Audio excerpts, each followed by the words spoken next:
Welcome back to another episode of Fat Burn Cheat Code series. Today's topic is going to be a high protein diet. If your goal is weight loss, you still need to have a high protein diet, regardless whether you want to be a bodybuilder or not. If you're in the gym working out, you're most likely a bodybuilder because you're building your body.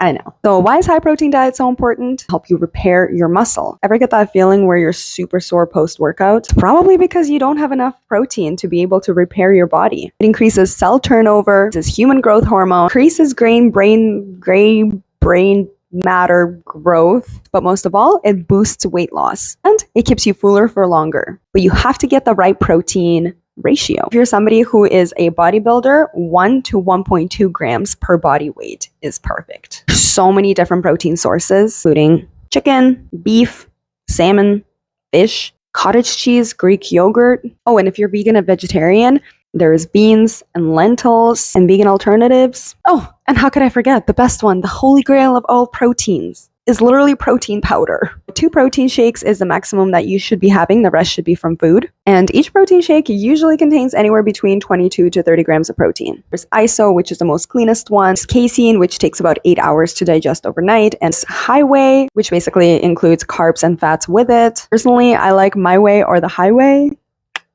See what I did there? No, but seriously, high whey is delicious. Hit plus so you don't miss another episode of A Fat Burn Cheat Code. I'll see you in the next one.